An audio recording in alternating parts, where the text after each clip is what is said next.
I walked into the dining room expecting my 26th birthday celebration. Instead, I found a chocolate cake with "Happy Birthday, Brad" written in blue frosting. My younger brother Brad stood beside our parents, Frank and Carol, grinning while wearing a brand new silver watch. My mother launched into a 15-minute lecture about responsibility and maturity, while Brad unwrapped gift after gift. I forced myself to laugh and joke, pretending the mix-up was hilarious while my heart broke completely. That night, everything changes forever. The silence in my childhood bedroom felt heavier than usual as I closed the door behind me. Through the thin walls, I could hear Mom and Dad praising Brad's potential while dismissing my recent promotion at Henderson & Associates like it was nothing more than a participation trophy. The accounting firm had just made me senior associate, but apparently that paled in comparison to Brad's vague plans to maybe start a podcast someday. I sat on the edge of my twin bed, still wearing the button-down shirt I had picked out specifically for my birthday dinner. The same bed I had been paying $800 a month to sleep in since I graduated college 4 years ago. At 26, I was probably the only person I knew who paid rent to live in his childhood bedroom, complete with faded superhero posters and a desk too small for my laptop.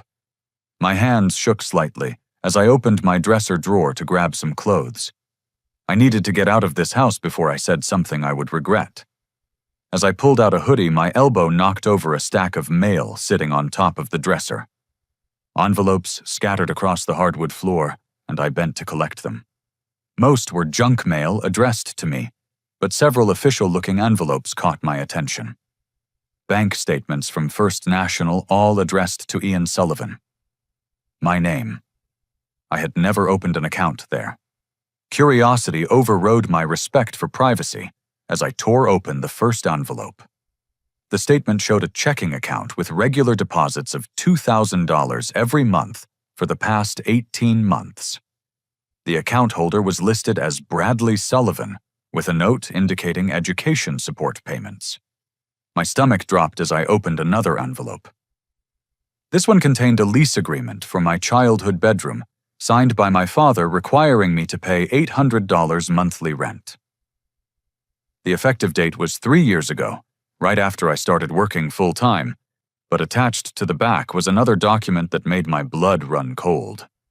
A rental agreement for the finished basement occupied by Bradley Sullivan, monthly rent $0. The reason listed was family assistance during educational pursuits. Brad had dropped out of Portland Community College 2 years ago. I opened every remaining envelope with growing disbelief. Statement after statement showed Brad receiving monthly payments that totaled more than my annual salary, all while I had been faithfully paying rent to live in a room barely larger than a closet. The money was coming from an account I had never seen before, but the signatures at the bottom of the transfer authorizations belonged to both my parents. I was funding my brother's lifestyle through my own rent payments. The bedroom door felt like it weighed 1,000 pounds as I opened it and walked downstairs. Mom was loading the dishwasher, still wearing the floral dress she had put on for my birthday celebration. Dad sat at the kitchen table reading his tablet, probably catching up on sports scores. Neither of them looked up when I placed the bank statements on the table. "I found these in my room," I said quietly. "I think we need to talk." Dad glanced at the papers, and his face immediately flushed red. Mom turned from the sink, took one look at the documents, and crossed her arms defensively. "Ian, honey, I know how this must look." She began using the same tone she had used when I was 12, and caught her eating my Halloween candy. "How it looks." I kept my voice level, though my heart was racing. "It looks like Brad gets $2,000 a month while I pay you $800 to sleep in my childhood bedroom. Help me understand how this makes sense." Dad cleared his throat and stood up from the table. "Son Brad needs more help getting started in life. You've always been more capable of handling disappointment. We knew you would understand once you had all the facts. More capable of handling disappointment." I repeated the words slowly, letting them sink in. Is that what you call working 60-hour weeks so I can afford rent in my own childhood home, while my 24-year-old brother lives rent-free and receives monthly allowances? Mom stepped closer, reaching out like she wanted to touch my arm. Brad is still finding himself, sweetie. You have a steady job and a good head on your shoulders. We always knew you would be successful no matter what. The irony was suffocating. They had so much faith in my ability to succeed that they felt comfortable sabotaging me. I looked around the kitchen where I had eaten breakfast for 18 years, where Mom had helped me with homework, and Dad had taught me to tie my shoes. The same kitchen where they had just explained that my financial stability was less important than my brother's comfort. I need to pack, I said. Dad's expression shifted from defensive to concerned. Pack for what? I'm leaving. Ian, don't be dramatic, Mom said, returning to the dishwasher. We can work out a new arrangement. Maybe reduce your rent a little. I walked back upstairs without responding. In my room, I pulled out the duffel bag I had used for college and began filling it with work clothes. 2 suits, 5 dress shirts, a week's worth of underwear and socks. I grabbed my grandfather's old leather journal from the nightstand, the only thing of value that truly belonged to me. On top of everything else, I placed my favorite hoodie and counted out $56 from the emergency cash I kept in an old shoebox. My laptop could fit in my work bag along with my phone charger and toiletries. Everything else could stay. I wrote a brief note on a piece of paper torn from Grandfather Joseph's journal. Thanks for the birthday memories. Don't worry about me. I'm the capable one, remember. The March air bit through my hoodie as I walked to my car parked in the driveway. Rain had started falling, turning the streets of southeast Portland into a maze of reflected streetlights. I threw my bags into the back seat and started the engine. Through the rearview mirror, I could see Mrs. Patterson, our neighbor, peeking through her living room curtains. She had probably heard the raised voices. I wondered what she thought about the family drama unfolding next door. As I pulled out of the driveway, I caught a glimpse of Brad's silhouette in the basement window. He was playing video games, completely oblivious to the conversation that had just torn our family apart. The same games he played 16 hours a day, while my rent payments subsidized his lifestyle. I drove toward downtown Portland with no clear destination, windshield wipers fighting against the rain. For the first time in 4 years, I had no idea where I would sleep tonight. But for the first time in even longer, I felt like I could finally breathe. The first 3 nights in my Honda Civic taught me things about myself I never wanted to learn. The driver's seat reclined just enough to create the illusion of sleep, but never enough for actual rest. I parked behind Henderson & Associates each night, grateful that the office building's security lights kept the area well lit and relatively safe. My morning routine became a carefully choreographed dance of efficiency. Wake up at 5:30, drive to the 24-hour fitness center 6 blocks away, shower, and change into work clothes, grab coffee and a breakfast sandwich from the convenience store next door, at the office by 7:15, an hour before anyone else arrived. Nobody questioned why I was always the first person there and the last to leave. An accounting dedication was measured in hours, and I had suddenly become the most dedicated employee in the building. But on Thursday morning, Dave, the security guard, approached my car as I was folding up the blanket I had bought from a gas station. "Listen, buddy," he said, tapping on my window. "I've been watching you sleep out here for 3 nights. I can't let it continue. Building management finds out they'll have my job." I rolled down the window, feeling my face burn with embarrassment. "I understand. I'll find somewhere else." Dave looked uncomfortable, like he wanted to help but couldn't figure out how. "There's a place downtown, River City Mission on 3rd Street. They've got beds and hot meals. Might be worth checking out." The word shelter stuck in my throat, but I thanked him and drove away. I had worked my entire adult life to avoid exactly this situation.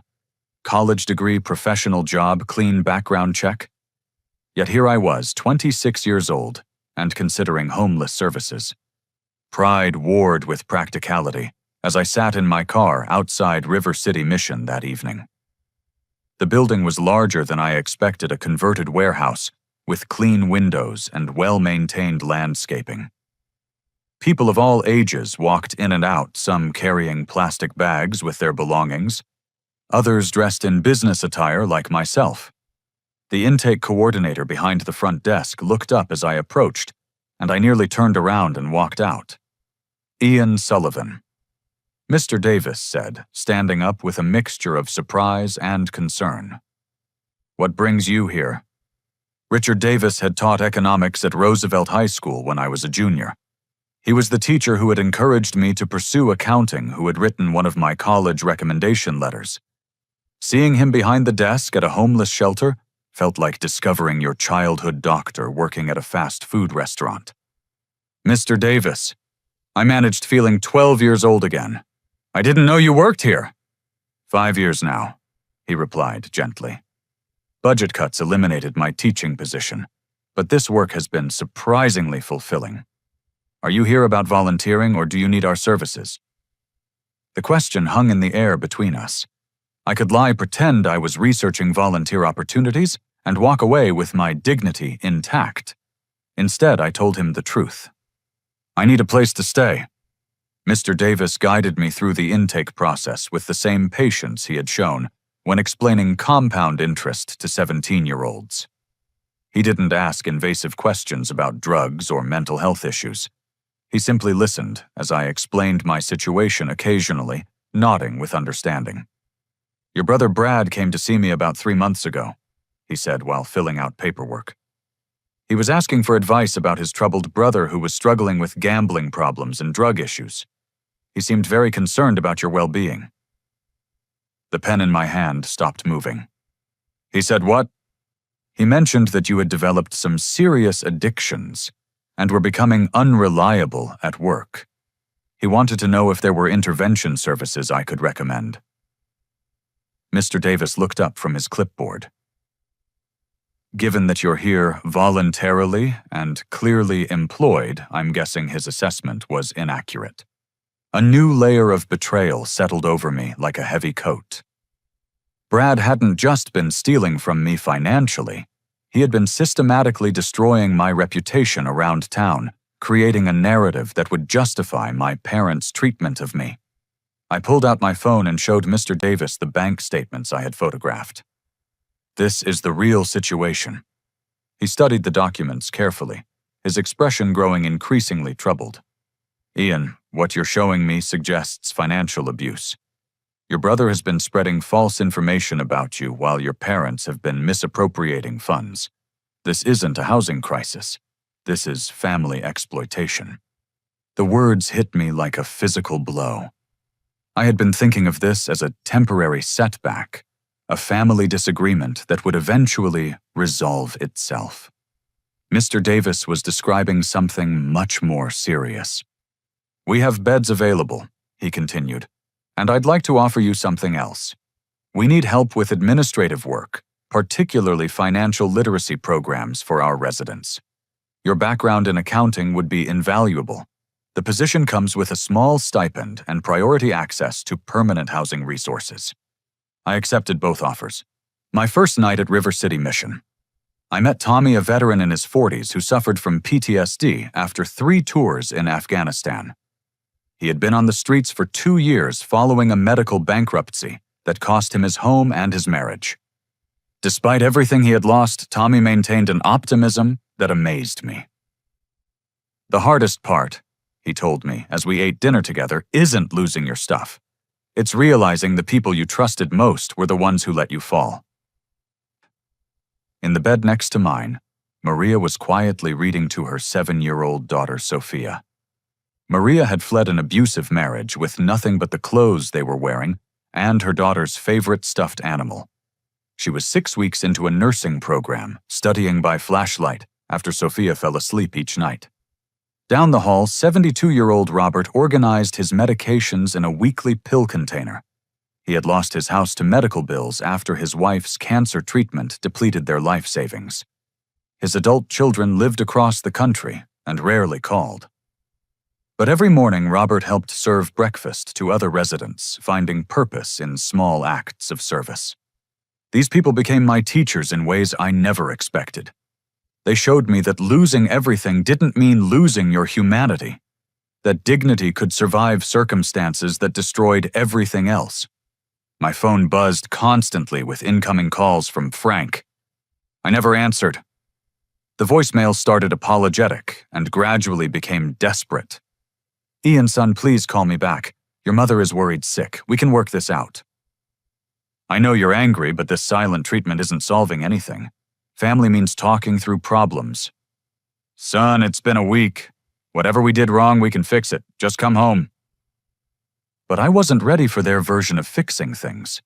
I was learning too much about myself and about what I was capable of accomplishing when people weren't actively undermining me. In my second week at the shelter, I started teaching financial literacy classes twice a week. The residents responded enthusiastically to practical advice about budgeting, credit repair, and debt management. Many had been financially stable before life-altering events destroyed their security.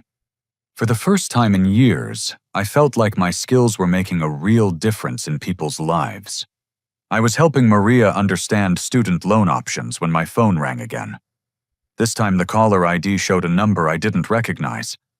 Against my better judgment, I answered. "Ian Sullivan speaking." "Mr. Sullivan, this is Sarah Brennan from Brennan & Associates Law Firm. I've been trying to reach you regarding the estate of Joseph Patrick Sullivan. Do you have a few minutes to discuss urgent legal matters? Grandfather Joseph had died 2 years ago, but my parents had told me there was nothing left after medical bills. I agreed to meet with the attorney the following morning. As I hung up, I wondered what other secrets my family had been keeping from me.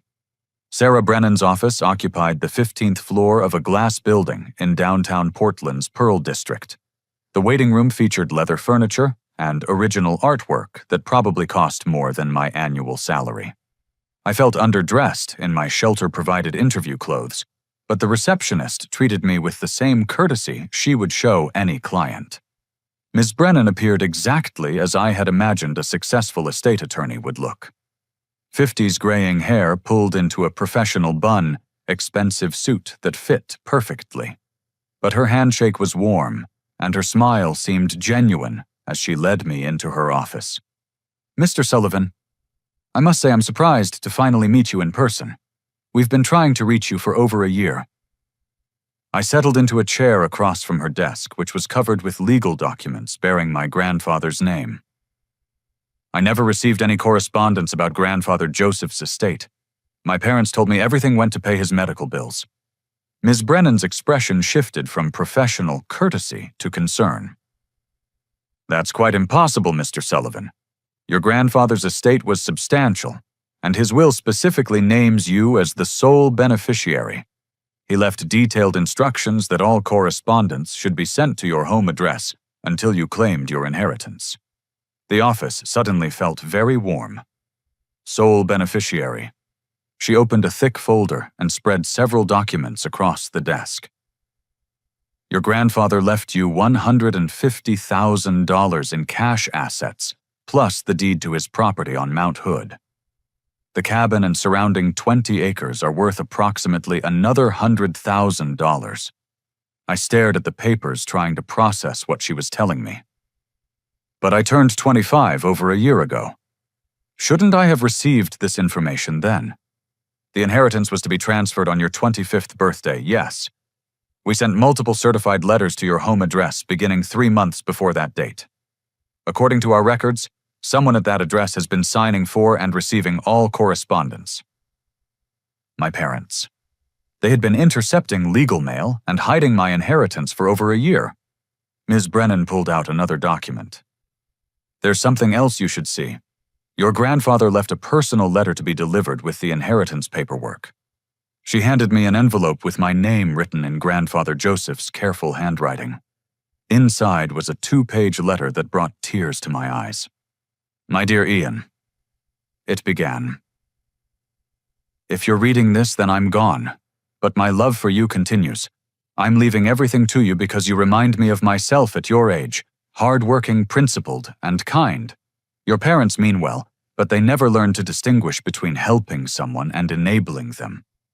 I trust you to use this inheritance wisely, not just for yourself, but to help others when you're able.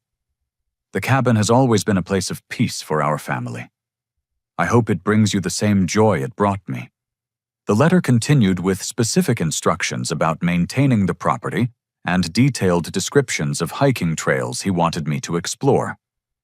At the end, he had written, "Remember that true wealth isn't measured in dollars, but in the positive impact you have on other people's lives.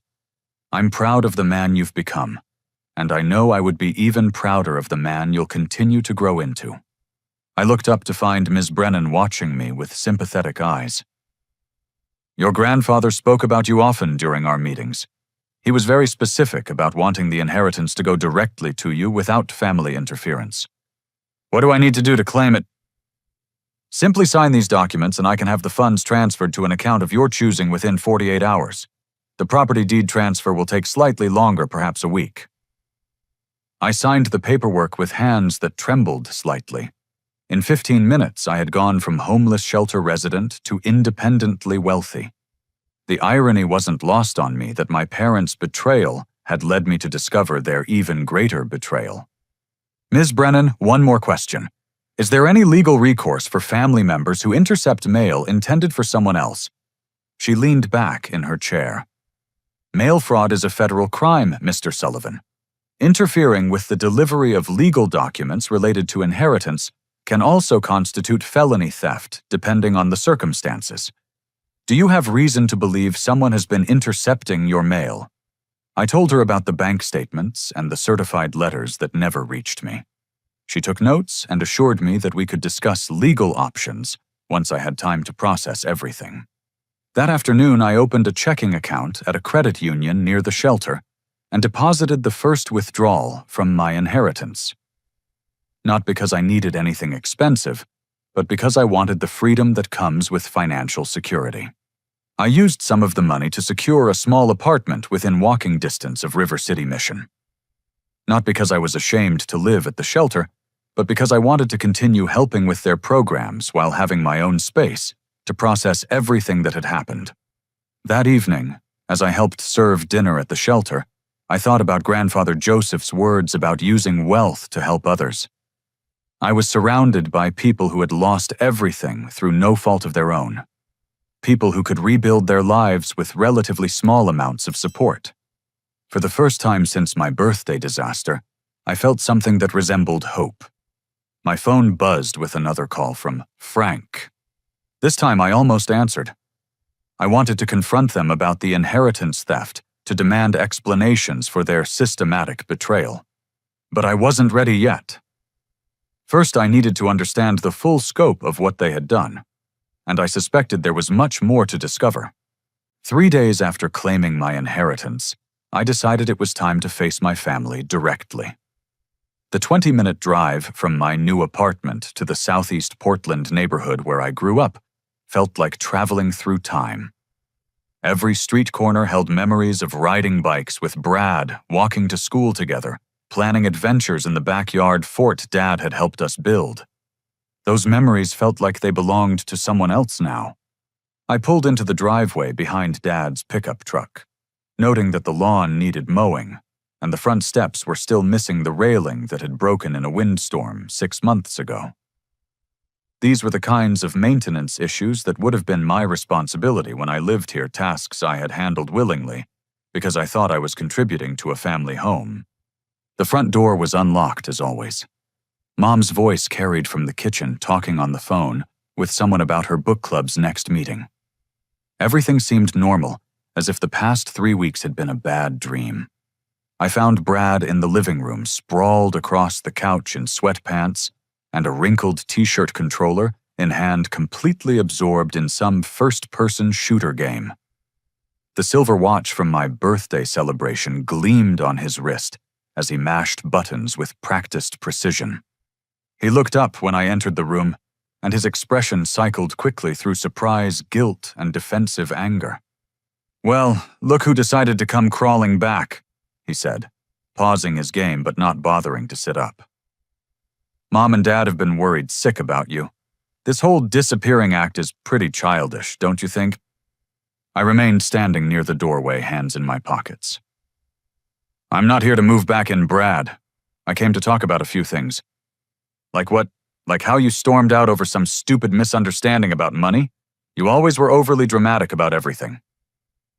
The casual dismissal of my concerns told me everything I needed to know about his mindset.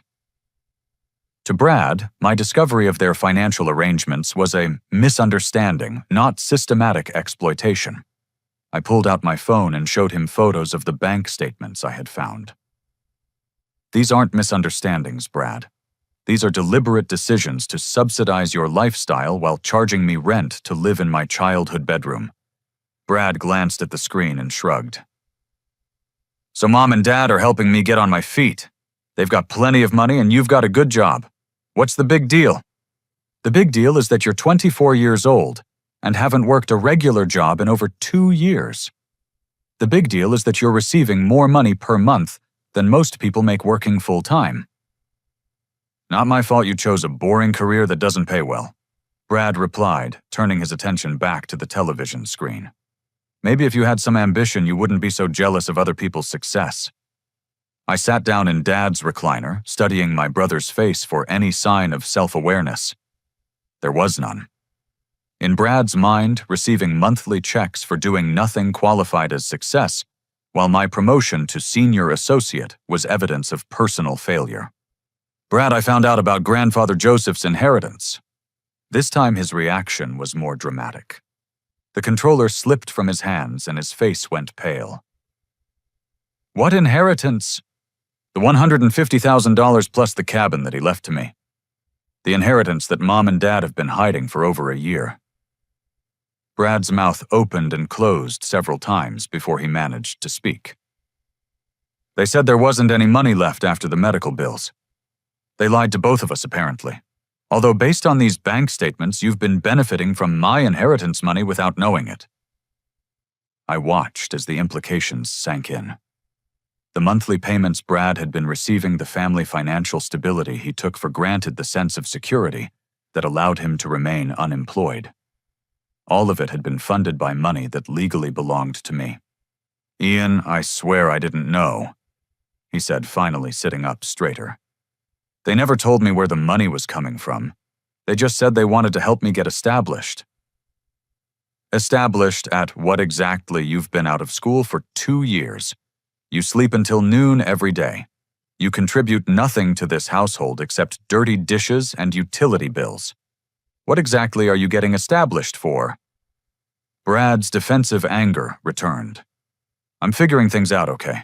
Not everybody has their whole life planned out at 24. Some of us need time to find our passion. Your passion seems to be spending other people's money. Screw you, Ian. At least I'm not so uptight and controlling that I can't enjoy life. You've always been jealous that Mom and Dad love me more. The accusation hit harder than I expected, probably because part of me had always wondered if it was true.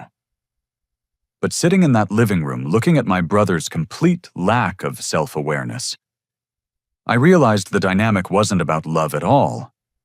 It was about fear and enabling. They don't love you more, Brad. They're afraid of you. What's that supposed to mean? It means they're terrified of what will happen if they stop supporting you financially. It means they've created a monster who throws tantrums when he doesn't get his way, and they've decided it's easier to keep feeding the monster than to deal with the tantrums. Brad stood up abruptly, his face flushed with anger. You don't know what you're talking about, and you can take your inheritance and shove it. I don't need your money. You're right. You don't need my money. You need to get a job and learn to support yourself like an adult. I'm going to take a shower, he announced, storming toward the stairs. Maybe you'll be gone when I get out. Actually, I need to collect some things from my old room. Don't let me stop you. After Brad disappeared upstairs, I climbed the familiar staircase to the second floor. My childhood bedroom looked exactly as I had left it 3 weeks ago, down to the unmade bed and the stack of college textbooks on the dresser. Mom had preserved it like a shrine, probably hoping I would come back and pretend nothing had happened. I gathered the few remaining items. I actually wanted some old photo albums, a trophy from high school debate team, a leather jacket that had belonged to grandfather Joseph. As I packed them into a paper bag, I heard the shower running down the hall. Something made me glance toward Brad's room. The door was slightly open and I could see his laptop sitting open on his desk screen, still active. I shouldn't have looked. But something about his panicked reaction to the inheritance news made me curious about what else he might be hiding. The laptop screen showed an email conversation between Brad and someone named Kyle. The subject line read, "Plan B if inheritance thing goes through." I stepped into his room and scrolled through the message thread, my stomach sinking with each new revelation. Kyle, whoever he was, had been helping Brad research legal procedures for contesting wills and declaring people mentally incompetent. The emails discussed strategies for proving that I was unfit to manage my own finances due to documented drug addiction and mental health issues. But the worst part was a folder on his desktop labeled Ian Documentation. Inside were credit card applications, loan documents, and photocopies of identification cards. All bearing my name and personal information, but with signatures I had never made. My brother had been systematically stealing my identity. I photographed everything with my phone hands shaking with rage. The credit applications showed Brad had attempted to open 17 different accounts using my information. Most had been denied due to insufficient credit history, but 3 had been approved. The outstanding balances totaled over $47,000. The bathroom door opened, and Brad appeared in the hallway wearing a towel hair still dripping wet. "What the hell are you doing in my room?" he shouted. I held up my phone, showing him the photos I had just taken. "Learning about your little identity theft operation. Did you really think you could destroy my credit and steal my inheritance without anyone noticing?" Brad's face went from red to white in seconds. "Ian, I can explain. You forged my signature on loan applications. You've been researching ways to have me declared mentally incompetent. You've accumulated almost $50,000 in debt using my identity." I stepped closer, keeping my voice calm, despite the fury building inside me. "Explain that." Brad clutched his towel tighter and backed against the wall. "It wasn't supposed to go this far. Mom and Dad said if I could just prove that you weren't responsible with money, they could protect the family assets. They were worried you would waste grandfather's inheritance on stupid stuff. So they asked you to commit identity fraud. They said it was just temporary, just until you matured a little and learned to be more responsible. They didn't want you to make financial mistakes that would hurt the whole family." I stared at my brother, searching for any sign that he understood the severity of what he had just admitted. "Brad, identity theft is a federal crime. You could go to prison for this." "But I'm family," he said, as if that somehow made fraud legal. "We're supposed to help each other. Helping each other doesn't involve destroying someone's credit and stealing their inheritance." Brad started crying, then tears mixing with water still dripping from his hair. "I never wanted to hurt you, Ian. I just wanted Mom and Dad to stop threatening to cut me off. They said if I didn't help them prove you were irresponsible, they would stop supporting me, and I'd end up on the streets." The manipulation was even worse than I had imagined. My parents hadn't just been stealing from me directly. They had been using Brad as an accomplice, threatening his security to ensure his cooperation in destroying mine. "Where are Mom and Dad?" I asked. "Grocery shopping. They should be back soon." "Good. We're going to wait for them. And then we're going to have a conversation about fraud, theft, and the legal consequences of both." I spent the next 30 minutes documenting everything in Brad's room while he got dressed and tried to convince me that we could work things out without involving lawyers or law enforcement.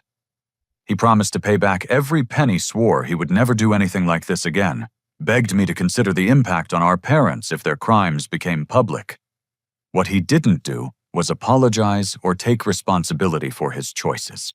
When I heard Mom and Dad's car in the driveway, I felt a strange sense of calm settle over me. For 3 weeks I had been trying to understand why my family had treated me so badly.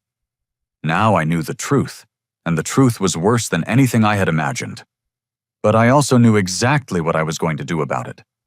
The front door slammed, followed by the familiar sounds of Mom and Dad returning from their weekly grocery shopping trip. Dad's heavy footsteps crossed the kitchen tiles, while Mom's voice called out cheerfully, "Brad, honey, can you help us with the bags?" I sat in the living room with my hands folded, listening to their normal domestic routine. Brad had been pacing nervously for the past 10 minutes, occasionally stopping to stare at me like he was trying to solve a complex math problem. "Should I tell them you're here?" he whispered. "They'll figure it out soon enough." Mom appeared in the doorway first, carrying a reusable grocery bag filled with produce.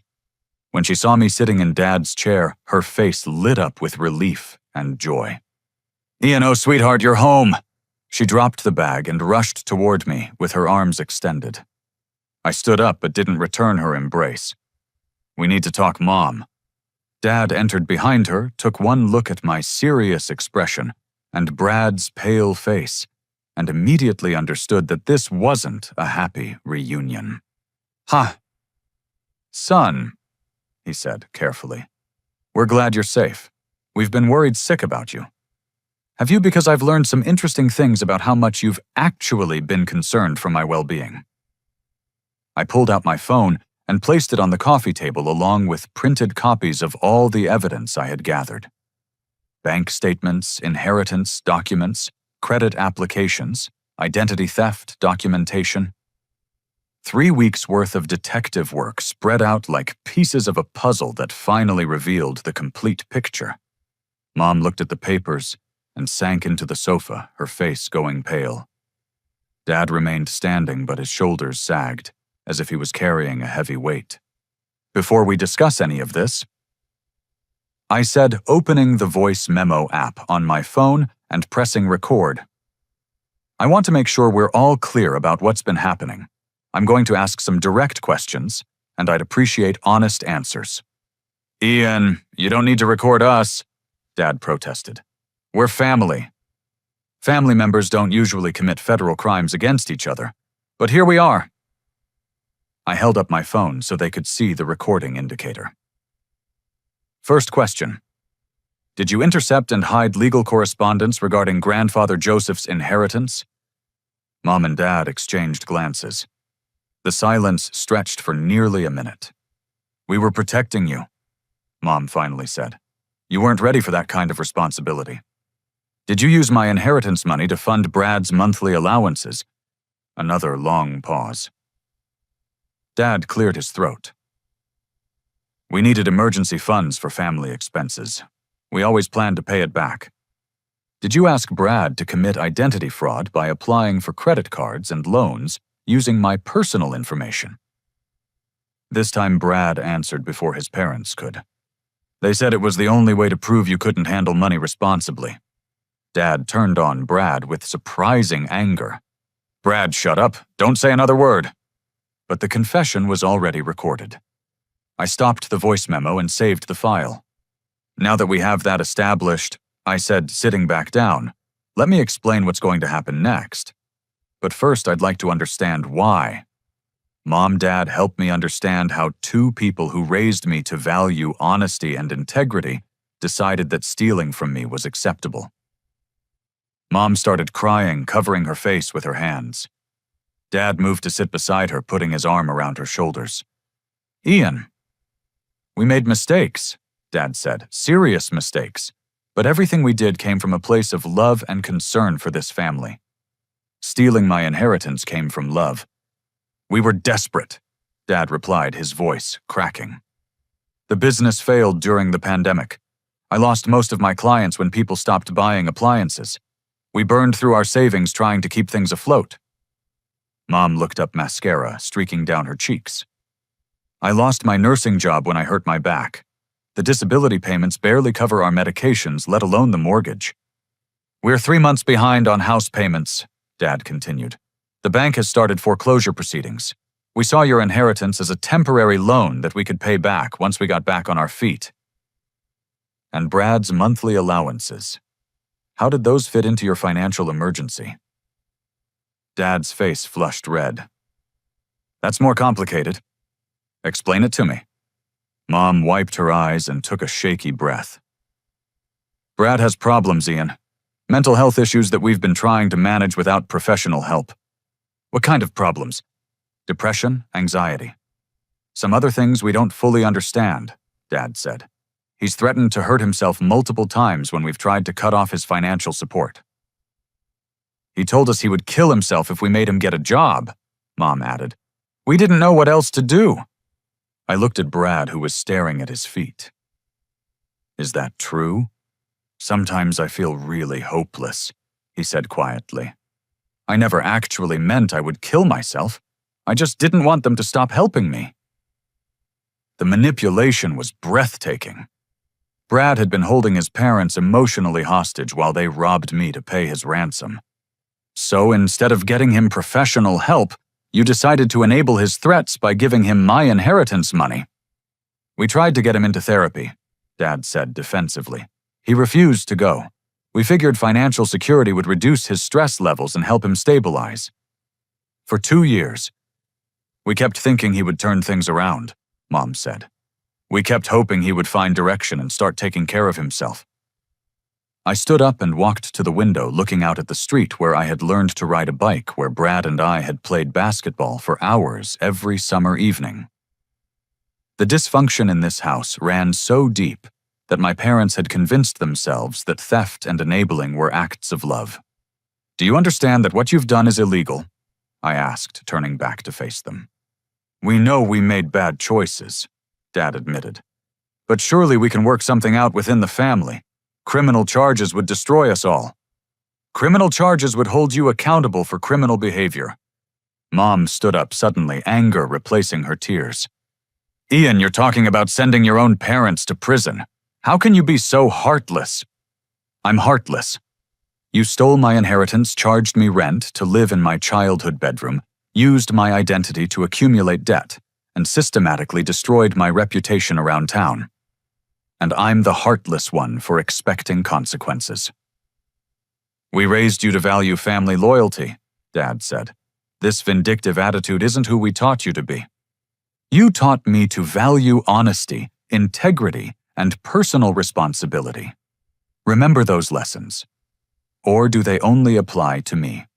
The room fell silent except for the sound of Mom's quiet sobbing. Brad remained seated on the couch, staring at his hands like they might contain answers to questions he had never thought to ask. I realized that my parents genuinely believed their own justifications. In their minds, they had been protecting the family through difficult circumstances. They couldn't see that their actions had been methodical betrayal disguised as concern. There's something else you should know, I said, sitting back down. I've already reclaimed my inheritance, all of it. And I've documented every crime you've committed against me over the past 2 years. Dad's face went white. What are you saying? I'm saying that your financial emergency just became much worse. The money you've been stealing from me is no longer available to pay your mortgage or support Brad's lifestyle. Ian, please, Mom begged. If we lose this house, we'll have nothing. You should have considered that before you decided to steal from your own son. What do you want from us? Dad asked quietly. I looked around the living room where we had opened Christmas presents and celebrated birthdays for 26 years, where Dad had taught me to play chess and Mom had helped me practice speeches for student council elections. This house had been my sanctuary until my parents turned it into a crime scene. I want justice, I said. I want accountability. I want you to face the consequences of your choices instead of expecting me to absorb the costs of your dysfunction. But we're your family, Mom whispered. Yes, I replied. You are. And that's what makes your betrayal so devastating. The silence that followed felt heavier than anything that had come before. For the first time in my life, I had the power to determine my family's future. And for the first time in their lives, my parents had to live with the consequences of treating me like an enemy instead of a son. What happened next would depend entirely on how much they were willing to sacrifice for the chance at redemption. I reached into my jacket pocket and pulled out a folder containing documents I had prepared with Attorney Brennan's assistance. Inside were copies of every piece of evidence I had collected, organized chronologically and cross-referenced with relevant federal and state statutes. Before we discuss solutions, I said, spreading the documents on the coffee table, I want everyone to understand exactly what legal exposure we're dealing with. Dad picked up a summary sheet that detailed potential charges. His hands shook as he read through the list: mail fraud, identity theft, financial elder abuse conspiracy to commit fraud, tax evasion on unreported income transfers. These are federal crimes, he said in a barely audible voice. Yes, they are. The mail fraud charges alone carry penalties of up to 20 years in federal prison. Add identity theft and financial fraud, and we're looking at potential sentences that could keep both of you incarcerated for the rest of your lives. Mom collapsed back onto the sofa, hyperventilating. Brad jumped up and ran to the kitchen, returning with a paper bag for her to breathe into. Ian, Dad said, setting down the papers with trembling hands, surely you don't intend to pursue criminal charges against your own parents. What I intend depends entirely on your willingness to accept responsibility and make meaningful changes. I'm prepared to offer an alternative to prosecution, but my terms are non-negotiable. I pulled out another document and placed it on top of the evidence pile. This is a comprehensive family accountability agreement. If you choose to sign it and comply with every requirement, I will not pursue criminal charges. If you violate any provision or refuse to sign, I will file complaints with the FBI, the Postal Inspection Service, and the Oregon Department of Justice on Monday morning. Dad picked up the agreement and began reading aloud for Mom's benefit. Brad must enter a 30-day residential mental health treatment program within 72 hours. Program must include substance abuse, evaluation, psychological assessment, and development of a comprehensive treatment plan for ongoing therapy. I'm not going to some psych ward, Brad interrupted. I turned to face him directly. Brad, you have committed multiple felonies. Your choices are treatment or federal prison. There is no third option. Dad continued reading. Parents must attend weekly family therapy sessions with a licensed counselor for a minimum of 6 months. Therapy must include modules on enabling behaviors, financial boundaries, and healthy communication patterns. We can't afford therapy right now, Mom protested. You'll find a way to afford it. I replied, the same way you found $50,000 to give Brad over the past 2 years. Brad must make full restitution for identity theft through structured payment plan of $500 per month until all fraudulent debts are resolved. I don't have $500 a month, Brad said. Then you'll need to get a job, which brings us to the next requirement. Dad continued. Brad must maintain full-time employment or full-time education within 90 days of completing treatment verified through monthly documentation provided to Ian. What if I can't find work? Brad asked. Then you'll take whatever job is available and work your way up. Dishwasher, janitor, retail clerk. Millions of people support themselves through entry-level employment. You're not special.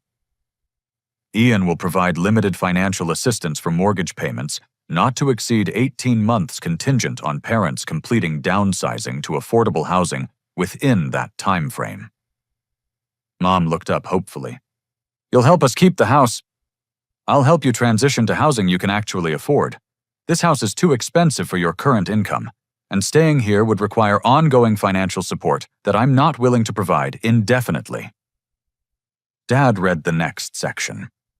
Family must acknowledge publicly that Ian Sullivan has never struggled with addiction, mental health issues, or financial irresponsibility. Brad must personally contact all individuals to whom he made false statements and provide written retractions. How many people did you lie to about me? I asked Brad. He looked uncomfortable. Just a few. Your old boss at the restaurant, some friends from high school, Mr. Davis at the shelter. You'll contact every single person and explain that you lied about me. You'll apologize for damaging my reputation, and you'll make it clear that your false statements were motivated by your own legal and financial problems. This is humiliating, Brad complained. Good. Maybe humiliation will help you remember not to lie about people in the future. Dad reached the final section. Ian maintains complete control over remaining inheritance funds. No family member may request, demand, or expect additional financial assistance beyond what is specified in this agreement. Future relationship with Ian is contingent on sustained behavioral change and respect for established boundaries.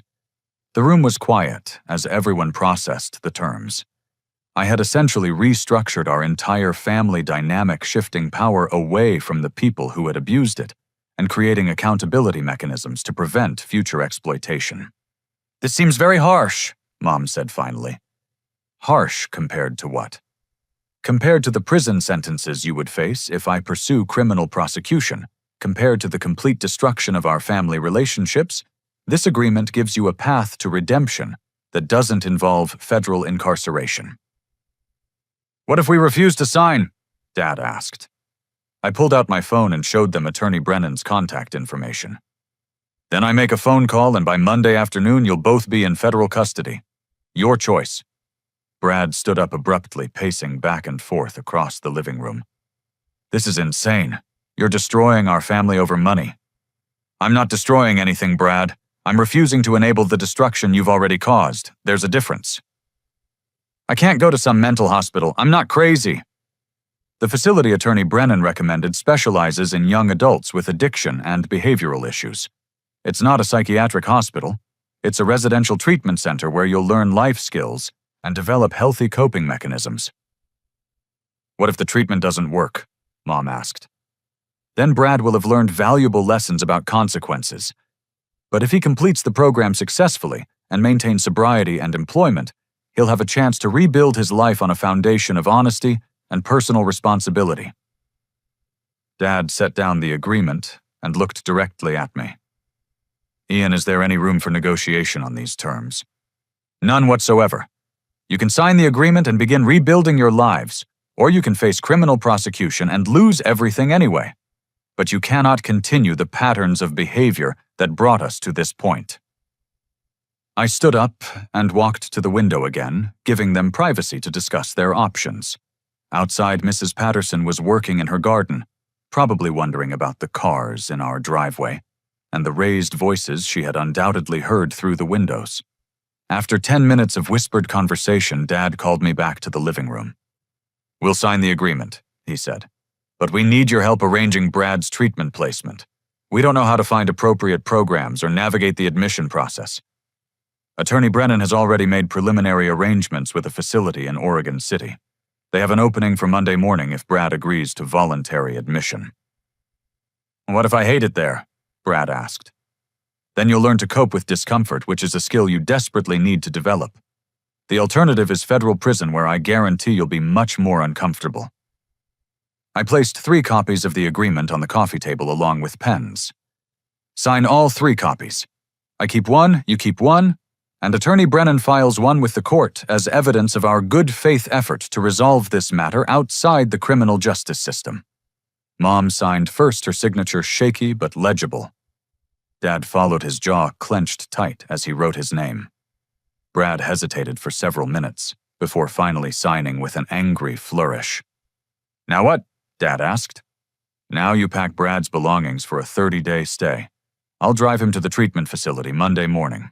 You and Mom call Dr. Williams to schedule your first family therapy session for this week." I gathered my copies of the agreement and the evidence files. "I'll check in with you periodically to monitor compliance with the terms. But my involvement in your daily lives is finished. You're adults, and you'll need to solve your own problems going forward." As I headed toward the door, Mom called out to me, "Ian, will we ever be a family again?" I turned back to look at the 3 people who had shaped my childhood and nearly destroyed my adulthood. They looked smaller, somehow diminished by the consequences of their choices, but maybe for the first time aware of the damage they had caused. "That depends," I said, "on whether you learn to be the kind of family worth belonging to." I left the house with my childhood officially behind me and my adulthood finally truly beginning. 6 months later, I stood on the deck of Grandfather Joseph's cabin, watching the morning mist rise from the lake. The property had become everything he promised. It would be a place of peace, where I could think clearly and rebuild my sense of who I was, when I wasn't constantly defending myself against family manipulation. I had spent the first month after the confrontation simply adjusting to silence. No angry phone calls, no guilt-tripping voicemails, no emergency family crises requiring my immediate financial assistance.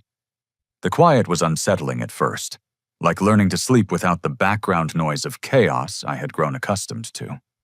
But gradually the silence became sanctuary. Sullivan Financial Planning had grown beyond my wildest expectations. What started as a small practice helping families navigate inheritance conflicts had expanded into a comprehensive firm specializing in financial mediation and family wealth counseling. My personal experience with financial abuse gave me credibility with clients that no amount of education could have provided. People trusted me because I understood their pain from the inside out. My office in the renovated guest cabin overlooked the same lake where Grandfather Joseph had taught me to fish when I was 12. Every morning I sat at his old wooden desk, helping families untangle financial dysfunction that often mirrored my own experiences. The irony wasn't lost on me that my family's betrayal had led me to discover my life's calling. I still volunteered at River City Mission twice a week, running financial literacy programs for residents. Tommy had become my part-time administrative assistant after completing a job training program I had helped fund. His organizational skills amazed me, and his perspective on overcoming trauma informed every aspect of my work with clients. Maria had finished nursing school and found a position at Oregon Health Sciences University. She and Sophia had moved into a small apartment near the hospital, and Sophia was thriving in her new school. They came to the cabin for barbecues sometimes, Sophia chasing dragonflies along the shoreline, while Maria and I discussed her plans for pursuing a nurse practitioner degree. Robert had reconnected with his adult children in Arizona and moved to a senior living community near his youngest daughter. He sent me postcards featuring desert landscapes and updates about his grandchildren, always signed, "Your Friend in Gratitude." But the most significant transformation involved my own family. Brad had completed his 30-day treatment program, though not without significant resistance. The first 2 weeks he had called me daily, demanding that I pick him up early, because the program was a waste of time run by people who don't understand him. I never answered those calls. By the third week, his tone had shifted. He stopped demanding early release and started asking questions about what would happen after treatment. The counselors had helped him understand that his threats of self-harm were manipulation tactics, not genuine mental health crises. More importantly, they had taught him to recognize the difference between depression and entitlement. Brad now worked construction for a local contractor, starting each day at 6 in the morning and coming home exhausted but proud. He lived in a supervised transitional housing program and attended therapy twice a week. His monthly restitution payments arrived on time, along with brief notes updating me on his progress. The letters were stiff and formal, at first clearly written under therapeutic guidance, but gradually they became more personal. He wrote about learning to operate heavy equipment, about making friends with other guys in recovery, about the satisfaction of earning paychecks through physical labor. "I never realized how good it feels to be tired because you actually accomplished something," he wrote in month 4.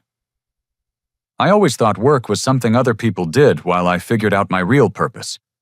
Turns out maybe work is my purpose, at least for now."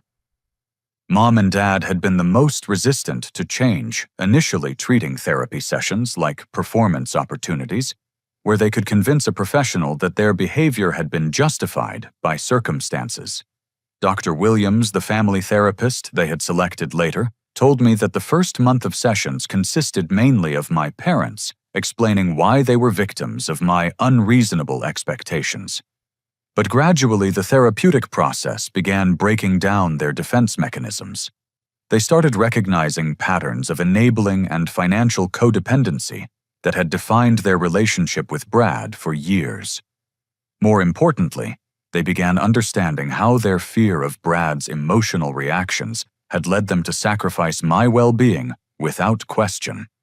The breakthrough came in month 3, when Dr. Williams asked them to write letters to me, taking full responsibility for their choices without offering justifications or requesting forgiveness.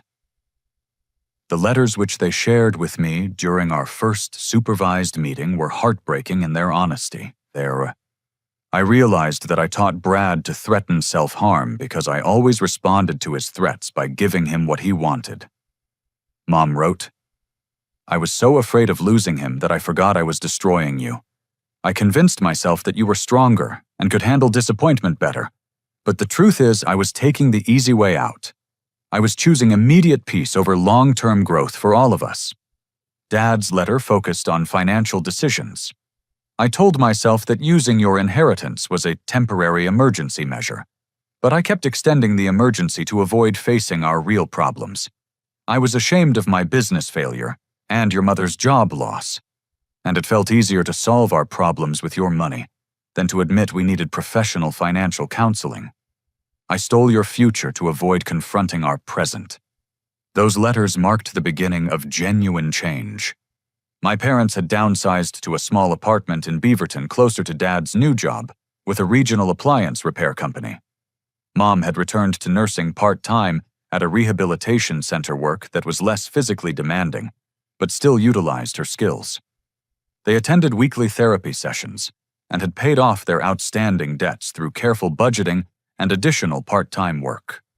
Most importantly, they had established boundaries with Brad that they maintained even when he tested them. When he asked for money to buy a car, they referred him to the credit union, where he could apply for his own loan. When he wanted to move into his own apartment before he could afford it, they suggested he continue saving money in transitional housing. Their responses were supportive, but firm. "We love you enough to let you struggle," Dad had told Brad during one of their weekly check-ins. "Struggling builds character. Being rescued builds dependency." The change in family dynamics was remarkable. Our monthly supervised meetings with Dr. Williams had evolved into genuine conversations about goals, boundaries, and mutual respect. My parents no longer treated me like the designated family problem solver, and I no longer felt responsible for managing their choices or emotions. 6 months ago, I would have answered immediately if Dad called with a financial emergency. Now they called to share good news about Brad's progress, or to ask advice about retirement planning conversations between equals rather than desperate requests for rescue. The romantic relationship that had developed with Emma felt different from anything I had experienced before. As a social worker who specialized in family trauma, she understood the complexity of loving people who had hurt you while maintaining boundaries necessary for your own well-being. "Forgiveness doesn't mean returning to dysfunction," she had explained during one of our evening walks around the lake. "You can love your family and celebrate their growth while still protecting the life you've built." Emma appreciated my commitment to helping others heal from family financial abuse because she saw similar patterns in her own work with domestic violence survivors. We spent evenings discussing cases and treatment approaches, finding professional fulfillment that strengthened rather than competed with our personal connection. On this particular morning, as I prepared for another day of client meetings, my phone rang. Dad's name appeared on the caller ID. 6 months ago, seeing that name would have triggered anxiety and resentment. Today, I answered eagerly. "Good morning, Dad." "Morning, son. How's the lake treating you?" "Beautiful as always. Grandfather would be proud of how the property looks." "He would be proud of a lot more than the landscaping," Dad said quietly. "Ian, I wanted to call because today marks 6 months since we signed that agreement." "I know. How are you feeling about everything?" "Grateful," he replied without hesitation. "Grateful that you were strong enough to force us to change when we couldn't do it ourselves. Grateful that you found a way to save our family instead of destroying it." Through the phone, I heard Mom's voice in the background asking to speak with me. "Ian, sweetheart," she said, when Dad handed over the phone. "I know our relationship isn't the same as it used to be, but I think it's better, more honest." "I think so too, Mom. Your father and I were wondering if you'd like to have dinner with us sometime soon. Not because we need anything, just because we miss spending time with you." 6 months ago, the invitation would have felt like manipulation. Today, it felt like hope. "I'd like that very much. How about Sunday afternoon here at the cabin? Emma would love to meet you properly, and Brad could join us if he's interested." "That sounds wonderful. I'll bring that potato salad you used to love." After we hung up, I walked to the edge of the dock and looked out over the water. Grandfather Joseph's letter sat on my desk inside the edges now worn from frequent handling. His words about measuring wealth through positive impact on other people's lives had become the foundation of everything I built after leaving my childhood home. But his final observation about being proud of the man I would continue to grow into felt most relevant today. The man I had become wasn't defined by what my family had done to me, but by how I had chosen to respond to their betrayal. I had found a way to demand accountability while leaving room for redemption to protect myself, while still loving them to move forward without abandoning the possibility of healing. My phone buzzed with a text message from Brad. "Got promoted to crew supervisor today. Wanted you to be the first to know." I smiled and typed back, "Congratulations, that's amazing news. Thanks for not giving up on me when I had given up on myself." As I headed back toward the cabin to prepare for my first client meeting, I thought about the question I would ask my YouTube audience in tonight's video. After sharing my story of family financial abuse and recovery, I wanted to create space for others to reflect on their own experiences with toxic family dynamics. The sun climbed higher above the lake, burning off the morning mist and revealing the clear water beneath. Somewhere in town, my parents were getting ready for work, at jobs they had found on their own. Brad was probably already at his construction site, operating equipment, and earning money through his own labor. Tommy was opening mail and scheduling appointments at my downtown office. Maria was caring for patients who needed her skills and compassion. All of us were living authentic lives built on honest effort rather than manipulation or exploitation. The transformation hadn't been easy or quick, but it had been worth every difficult moment. We had all learned the difference between being family and acting like family, between loving someone and enabling their destruction, between forgiveness and reconciliation. Most importantly, I had learned that you cannot save people from themselves, but you can refuse to participate in their self-destruction while still holding space for their eventual healing. As I unlocked the cabin door and stepped back into the home Grandfather Joseph had given me, I felt something I hadn't experienced in years, genuine excitement about the future. Not just my own future, but the possibility that my family might continue growing into people worthy of the love I had never stopped feeling for them. True wealth, it turned out, wasn't measured in dollars or property or professional success. True wealth was the ability to love people without losing yourself to demand better, while hoping for change to build a life so grounded in your own values that other people's dysfunction couldn't shake your foundation. I had finally learned to be rich in the ways that actually mattered. Before settling down to work, I opened my laptop to record a brief message for my YouTube audience. Have you ever had to choose between enabling someone you love and protecting your own well-being? How did you find the balance between family loyalty and personal boundaries? Share your experiences in the comments below. And remember that loving someone sometimes means letting them face the consequences of their choices. If this story resonated with you, please like this video, subscribe for more content about healing from family trauma, and share it with anyone who might benefit from knowing they're not alone in these struggles. Thank you for allowing me to share my journey with you. and I hope it helps you find the courage to create the healthy relationships you deserve.